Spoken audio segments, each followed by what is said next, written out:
Welcome to Nanak classes. दोस्तों, Nanak classes के YouTube channel पे आपका स्वागत है। आज है 15 अप्रैल और 15 अप्रैल 2023 के जितने भी most important Rajasthan current affairs के क्वेश्चन बनते हैं, आज हम उनका डिस्कस करेंगे।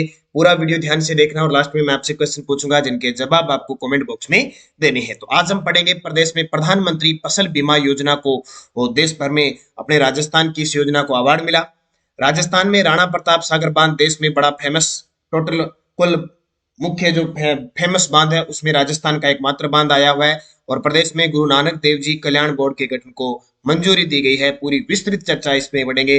रोज आपको 8 बजे क्लास मिलती है। कई बार कोई टेक्निकल समस्या या किसी वजह से 8:30 पर भी प्राप्त हो जाती है। संडे के दिन वीकली क्लास मिलती है और फिर मंथली क्लास मिलती है। तो स्टार्ट करें आज की क्लास। और 15 अप्रैल एक खास दिन है। कुछ 15 अप्रैल 1982, 15 अप्रैल है 1982 को किस जिले का गठन हुआ था? धौलपुर जिले का गठन हुआ था। तो धौलपुर के जितने भी विद्यार्थी हैं उनको उनके जिले के स्थापना दिवस की हार्दिक शुभकामनाएं। 15 अप्रैल 1982 और 35 साल के स्थापना दिवस हो चुके हैं धौलपुर का। ठीक है, तो ये राजस्थान का 27वां जिला बना था। तो स्टार्ट करें आज की क्लास। सभी विद्यार्थियों को गुड मॉर्निंग। एक बार लाइक वीडियो को शेयर कर दें। अगर आप चैनल पे नए हैं तो इसको सब्सक्राइब कर लें। पहला, सबसे पहले कल की तरह हम रिवाइज करते हैं। यस्टरडे डोज प्रधानमंत्री श्री योजना के प्रथम चरण में राजस्थान के सबसे ज्यादा 402 सरकारी विद्यालयों का चयन किया गया। इस योजना की शुरुआत कब हुई? 5 सितंबर 2022। जो अभी आरपीएससी फर्स्ट ग्रेड का पिछला जो एग्जाम हुआ था ना, उसमें राजस्थान में ईट राइट विद्यालय, यानी ईट राइट के मामले में 37 विद्यालय पूरे भारत में सबसे ज्यादा विद्यालय घोषित हुए थे। तो वो प्रश्न आया था कि पूरे राजस्थान का स्थान कौन सा ईट राइट के मामले में पहला स्थान। उसी प्रकार ये विद्यालयों का चयन हुआ है, तो आप जरूर याद रखना। राजस्थान में युवाओं को रोजगार और उद्यमिता के अवसर प्रदान करने तो किस पोर्टल को लॉन्च किया है? राजशील। अरावली ग्रीन वाल परियोजना में निम्न में से कौन सा राज्य शामिल है? हरियाणा, राजस्थान, गुजरात, दिल्ली। ठीक है, 4 है, याद रखना। डॉक्टर भीमराव अंबेडकर राजस्थान दलित आदिवासी उद्यम प्रोत्साहन योजना किस वर्ष शुरू हुई? 2022 में। हाल ही में चर्चित खिलाड़ी डॉक्टर देवेंद्र कुमार का संबंध गोल्फर है। और मेलों और त्योहारों, प्रचार, फिल्म, पर्यटन की श्रेणियों में travel and tourism annual conference and awards 2023 से किस राज्य को पुरस्कृत किया गया? राजस्थान। ये अपने कल पढ़ा था। क्विज इसकी टेलीग्राम पे मिल जाती है और पीडीएफ मिल जाती है नानक क्लासेज शिव सर नाम से, और दूसरा अपना दोनों चैनल है। और जो अपने पैनल पे जो भी क्लासें आती है उसकी पीडीएफ आपको तुरंत मिल रही है, तो दोबारा रिवाइज भी आप कर सकते हो। रोज शाम 4 बजे आपको, संडे को छोड़कर 4 बजे लाइव क्लास करंट अफेयर्स की मिलती है। ध्यान रखना, कल मिली थी, आज भी मिलेगी। पहला प्रश्न देखो, राजस्थान को किस योजना के बेहतर क्रियान्वयन के लिए 2 राष्ट्रीय सम्मान मिले हैं? राजस्थान को किस योजना के बेहतर क्रियान्वयन के लिए 2 राष्ट्रीय सम्मान मिले हैं? वह योजना है प्रधानमंत्री फसल बीमा योजना। जी बिल्कुल, केंद्र सरकार की योजना है, 2016 में शुरू हुई थी। कौन सी योजना? प्रधानमंत्री फसल बीमा योजना। इसको अच्छे तरीके से क्रियान्वयन के लिए 2 राष्ट्रीय सम्मान मिले हैं। एक में प्रथम स्थान है, एक में द्वितीय स्थान है। कौन से हैं देखते हैं। राज्य सरकार द्वारा प्रधानमंत्री फसल बीमा योजना का बेहतर क्रियान्वयन किया गया।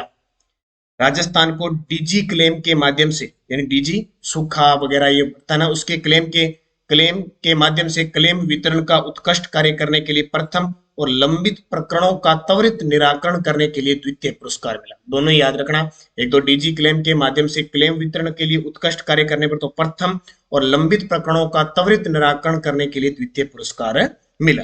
कल मैंने जो पर्यटन का एक वीडियो दिया था उसमें मैंने पूरी आपको लिस्ट दी थी राजस्थान को मिले पुरस्कार, वो देख ली होगी। आज वो मैंने पीडीएफ भी डाल दी, देख लेना। प्रदेश में बीमा योजना के तहत पिछले 4 वर्षों में 18,500 करोड़ रुपए से अधिक के बीमा क्लेम वितरित किए गए हैं। वर्ष 2022-23 में 80% पॉलिसी मेरी पॉलिसी मेरे हाथ शिविर में वितरित की गई है। और करीब 2022 तक का अधिकांश राज्य अंश प्रीमियम चुकाया जा चुका है। तो इसके क्रियान्वयन में मिला है, तो जाहिर सी बात है इंपॉर्टेंट है। प्रधानमंत्री फसल बीमा योजना कब शुरू हुई थी? 2016 में। अब यहाँ से बहुत बार प्रश्न आता है कि फसल बीमा के अंतर्गत दी गई जो प्रीमियम राशि है वो कितनी कितनी होती है। खरीफ की फसल के लिए 2%, रबी की फसल के लिए 1.5% और वाणिज्यिक और बागवानी के लिए 5%। तीनों ही पॉइंट याद रखना। खरीफ की फसल 2%, रबी की फसल 1.5%, वाणिज्य और बागवानी 5%। खरीफ की जो फसल है, अब वर्तमान में कौन सी फसल चल रही है? रबी की फसल चल रही है। अक्टूबर नवंबर में बोई जाती है, मार्च अप्रैल में जैसे अब काट ली जाती है।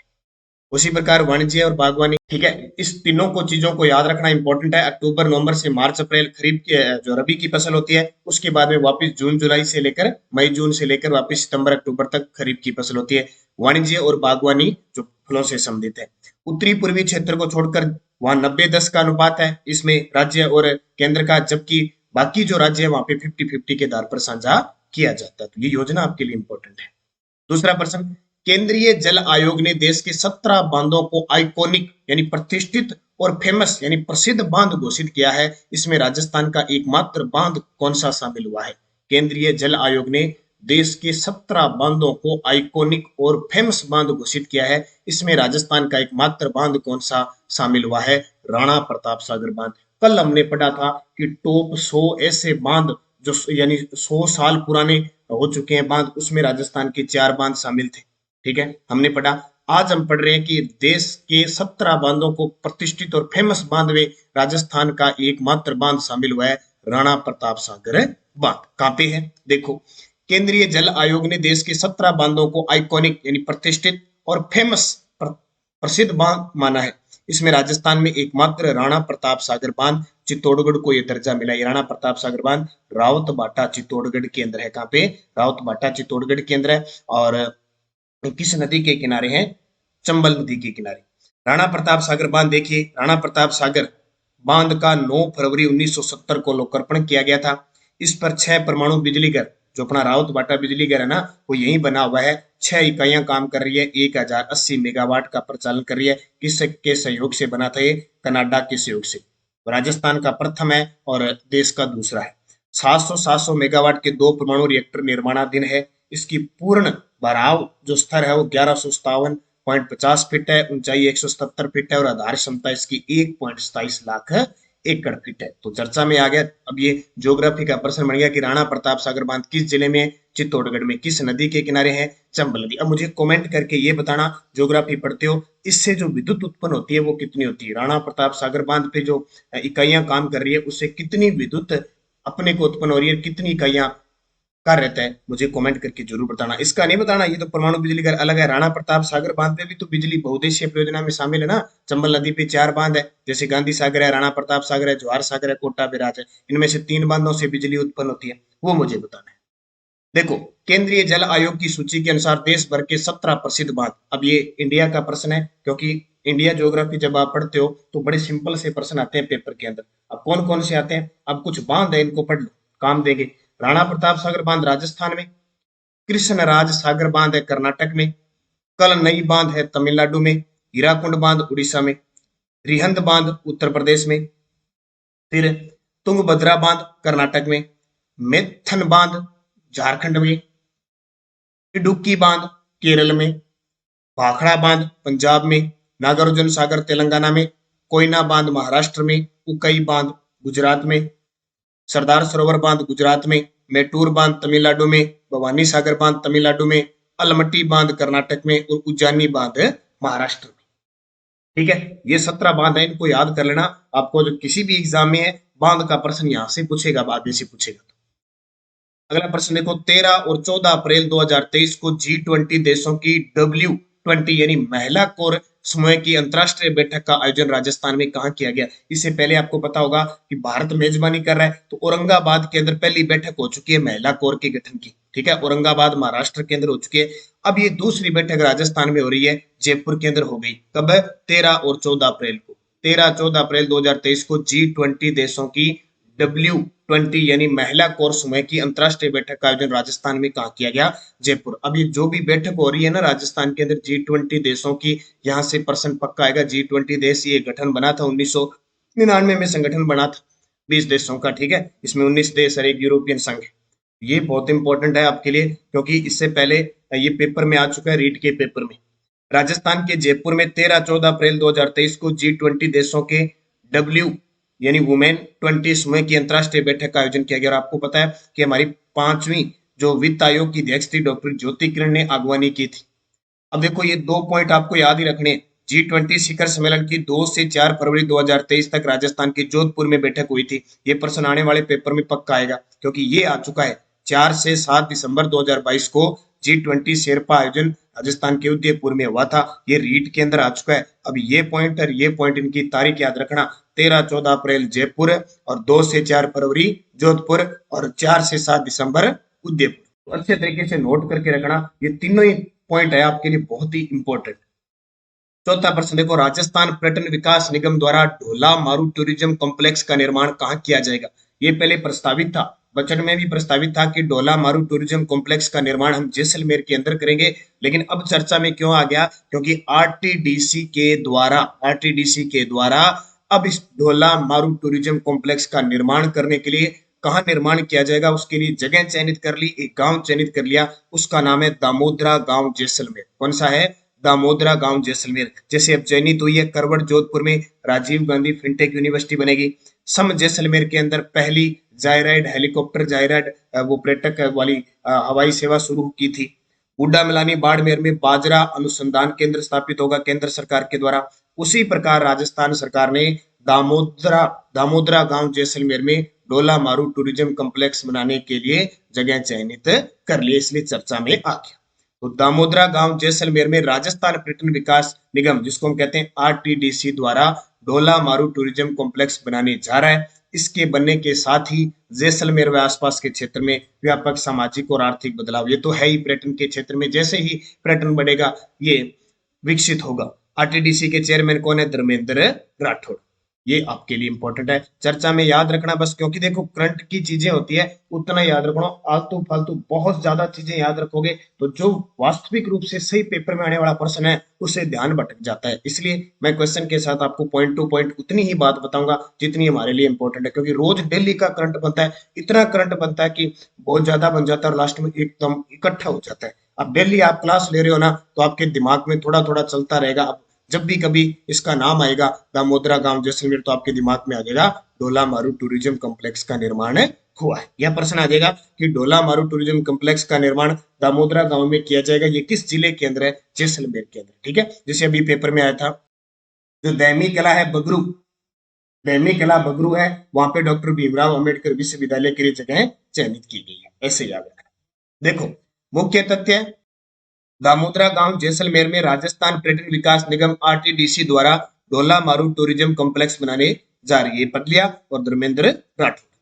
अगला प्रश्न देखो, प्रदेश में बैसाखी पर्व के अवसर पर गुरु नानक देव जी कल्याण बोर्ड के गठन को मंजूरी दी है, इसमें अध्यक्ष सहित कितने सदस्य होंगे? आजकल देखो बड़ा सिस्टम चला है कि जब जब कोई पर्व आता है उनके कल्याण बोर्ड का गठन हो रहा है। तो प्रदेश में बैसाखी पर्व बनाया गया था, उसके अवसर पर श्री गुरु नानक देव जी कल्याण बोर्ड के गठन को मंजूरी दी है। इसमें अध्यक्ष सहित कितने सदस्य होंगे? तो अध्यक्ष सहित इसमें सदस्य होंगे 7। कितने होंगे? इसमें कितने दिए? 7। अब देखो पूरी डिटेल। मुख्यमंत्री अशोक गहलोत ने बैसाखी पर्व के अवसर पर श्री गुरु नानक देव सिख कल्याण बोर्ड के गठन को मंजूरी दी है। अल्पसंख्यक मामलात विभाग ने बोर्ड के गठन के संबंध में अधिसूचना जारी कर दी है। बोर्ड का उद्देश्य जिस समुदाय से संबंधित है उसका उत्थान करना है, सीधी सी बात है। सिख समुदाय के विभिन्न वर्गों के लोगों के उत्थान के लिए योजनाएं प्रस्तावित करना और रोजगार को बढ़ावा देने के संबंध में सुझाव देना।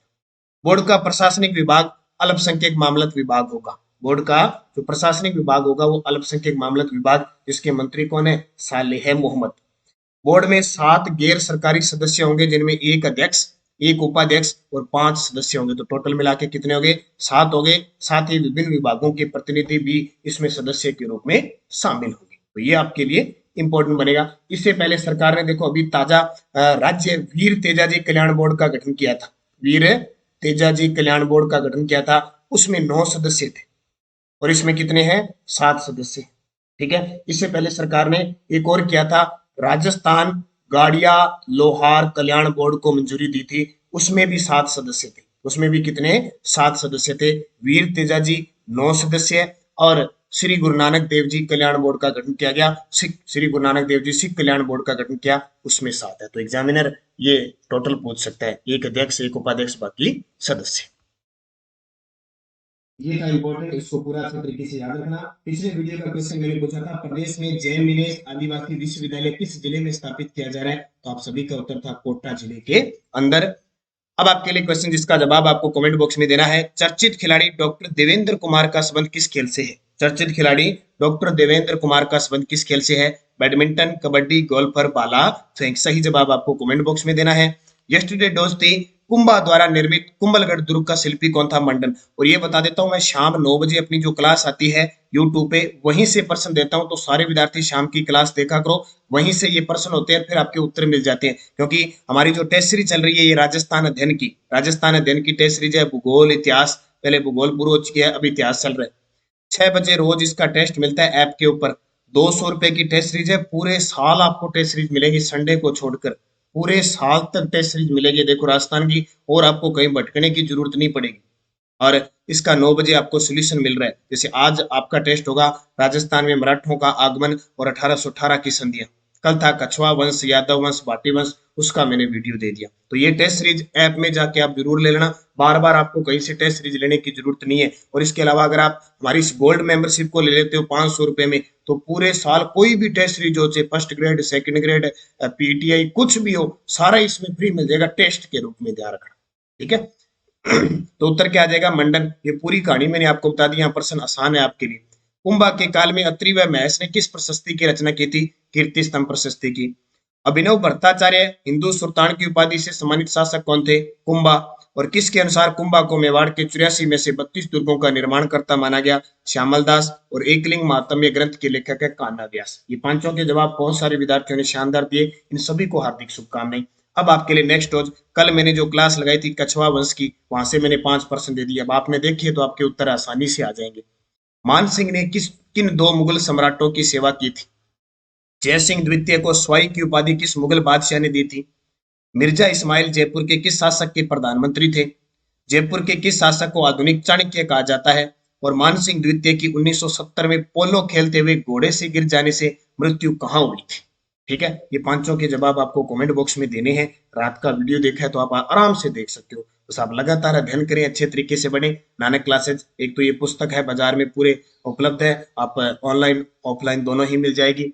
इसके अलावा असिस्टेंट आरपीएससी असिस्टेंट प्रोफेसर की टेस्ट सीरीज चल रही है कॉलेज लेक्चरर के लिए, तृतीय प्रश्न पत्र की, आप जरूर ज्वाइन कीजिए। लगातार आपको सिलेबस के अकॉर्डिंग टेस्ट दिए जा रहे हैं। सेकंड ग्रेड की टेस्ट सीरीज चल रही है फर्स्ट पेपर की, और पीटीआई का जो एग्जाम है उसके लिए चल रही है। और जल्द ही पीटीआई की भर्ती आने वाली है थर्ड ग्रेड की, ठीक है, लगभग 6000 के आसपास। उसमें से मान के चलो 4045 पक्की आएगी। तो अभी जिसने बीपीएड वगैरह डिग्री चल रही है, फर्स्ट ईयर है, सेकंड ईयर है या सेमेस्टर कैसे, अभी तैयारी जुट जाओ। और अब हम नानक क्लासेज ऐप में कोर्स लॉन्च करने जा रहे हैं, इसका जरूर आप अध्ययन करना। जितने भी आपके विद्यार्थी हैं तैयार रहना, अगले 4-5 दिनों में कोर्स लॉन्च कर देंगे, फिर आप उसको पढ़ते रहना, क्योंकि पहले तैयारी करोगे तो आपको सफलता मिलेगी। फर्स्ट ग्रेड की टेस्ट सीरीज चल रही है, गोल्ड मेंबरशिप ले लोगे तो टेस्ट सीरीज है ना, सिर्फ कोर्स नहीं है, टेस्ट सीरीज सारी पूरे साल फ्री होगी। और ये करंट अफेयर्स की वीकली मंथली आपको मिल रही है। तो निरंतर अध्ययन करें, अच्छे तरीके से पढ़ें, फिर आपको सफलता निश्चित मिलेगी। तो धन्यवाद। जय हिंद, जय भारत, जय राजस्थान।